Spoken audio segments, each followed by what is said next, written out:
Me llamo Verónica, y vivo con mi gato Pulguita. Me gustaría compartir contigo mis historias de fe en mi vida cotidiana. Hoy es el día de la Inmaculada Concepción y me gustaría preguntarte algo. ¿Crees que es posible tener un corazón limpio en este mundo? Yo siento que algunas amistades, las redes o cierta música me llenan de suciedad que me cuesta sacar. Mi abuela me enseñó que la pureza del corazón de María no consistía solo en no equivocarse, sino que en la fuerza para levantarse. Pero, de adulta, cuando caigo, me cuesta recordarlo. Te confieso que a veces me superan las dudas, el caos de la vida y la angustia. Me siento lejos de esa imagen perfecta que veía de niña.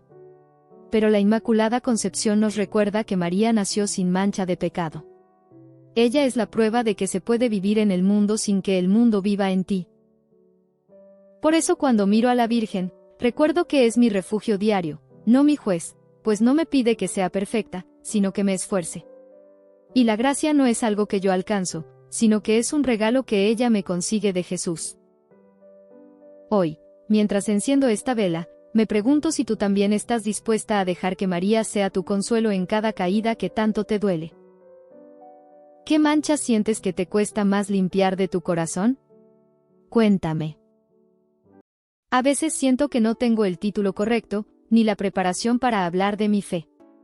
¿Cómo voy a convencer a otros de que esto es real si yo soy tan imperfecta? San Juan Diego se sentía indigno de llevar un mensaje tan grande. Le dijo a la Virgen que buscara a alguien más importante que él. ¿Cuántas veces rechazo las misiones de Dios por sentirme incapaz? La fe no requiere currículum. La Virgen no buscó al más sabio, sino al más humilde. Mi misión es sencilla, dar mi testimonio con amor, sin ser perfecta. Mi tilma no lleva las flores, lleva mis días. Lo que le ofrezco a Dios es lo que soy. Y eso es suficiente. Si tuvieras que llevar un mensaje de Dios a alguien hoy, ¿a quién se lo llevarías? Cuéntame. ¿Alguna vez piensas que tienes más conexión y paz con tu mascota que con algunas personas? Mi gato Pulguita y yo tenemos una amistad sincera sin hablar. Cuando hablo con una amiga que sufre, mi primer instinto es mentirle para que se sienta bien y no aumentar su dolor. Pero la verdad es amor. Mientras acaricio a Pulguita reflexiono que la caridad no es solo dar, es ser honesta. Aprendí que la sinceridad, cuando se dice con amor, no daña. La verdad es el mejor servicio que puedo darle a una amiga. El silencio, a veces, es la mejor respuesta. Otras veces, es valentía. Sigo aprendiendo a distinguir el silencio cómodo del silencio por miedo. ¿Cuál es la verdad más difícil que has tenido que decirle a una amiga? Cuéntame. ¿Alguna vez has visto a alguien necesitado y has dudado en ayudar, pensando que es demasiado esfuerzo? A mí me pasa al subirme al colectivo. Tengo un compromiso, no pasar de largo. Pero cuando llueve y veo a una viejita sin paraguas luchando con su bastón, mi primer pensamiento es mi comodidad. La caridad me obliga a mojarme y a perder unos minutos. Pero el Evangelio es claro, Jesús está ahí. Cada acto de servicio es una comunión.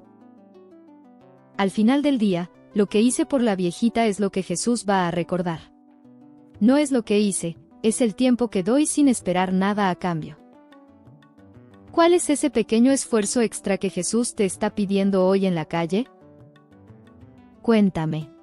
Hoy siento que mi vida es un valle de lágrimas, como le decía Juan Diego a la Virgen. ¿Crees que ella nos escucha desde tan lejos, en nuestros problemas más pequeños? Cuando la angustia es muy fuerte, me gustaría que alguien me abrazara y me dijera, ¿no estoy yo aquí, que soy tu madre? De niña me contaba mi abuela que la Virgen de Guadalupe no vino a visitar a una reina, sino que vino a ver a un humilde indígena en un cerro triste. Ella nos recuerda que está en los lugares donde más nos duele la vida. Ella no nos da soluciones mágicas, sino su presencia. Me recuerda que soy digna de amor y que mi tilma, o sea, mi vida simple, es suficiente para Dios. En este momento de tu vida, ¿qué le pedirías a la Virgen Morena para que te consuele? Cuéntame. ¿Sientes que en la oficina la presión te ahoga y que si te equivocas, todo se derrumba? Yo sí. Y mi estómago me lo recuerda. A veces el miedo a perder el trabajo es tan grande que me duele físicamente. Intento controlarlo todo y creo que puedo cargar el peso del mundo. En la misa, el sacerdote dijo, suelta. Fue como si me hablaran a mí. Mi trabajo es dar mi mejor esfuerzo cada día, porque el control de mi futuro es de Dios. El miedo es falta de fe en la divina providencia. Dejé de rezar pidiendo el ascenso y empecé a rezar pidiendo paz en medio de la tormenta de la oficina. Y ahora me siento más relajada. Si pudiera soltar una preocupación laboral hoy, ¿cuál sería? Cuéntame. ¿Cómo espero la llegada de Jesús si no tengo una gran cena que preparar? Mi mamá murió el 13 de junio del 2025, y mi papá ya no está hace muchos años, y tal como ya te conté soy hija única. Diciembre es el mes de la familia, y cuando estoy sola en mi casa, la alegría de afuera me duele más. Mi corona de Adviento es mi único signo visible de espera. Me recuerda que la primera venida de Jesús fue silenciosa, no una fiesta ruidosa. No necesito una familia completa, solo un corazón preparado. La Virgen y San José también estuvieron solos y en camino. Mi espera es igual de valiosa.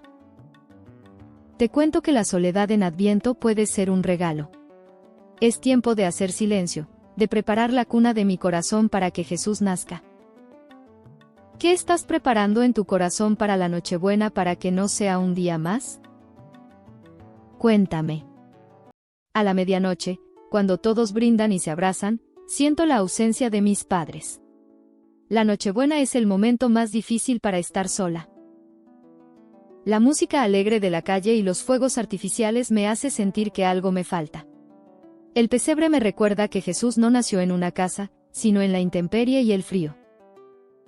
Te cuento que mi cena de Nochebuena es simple, pero tengo a Jesús.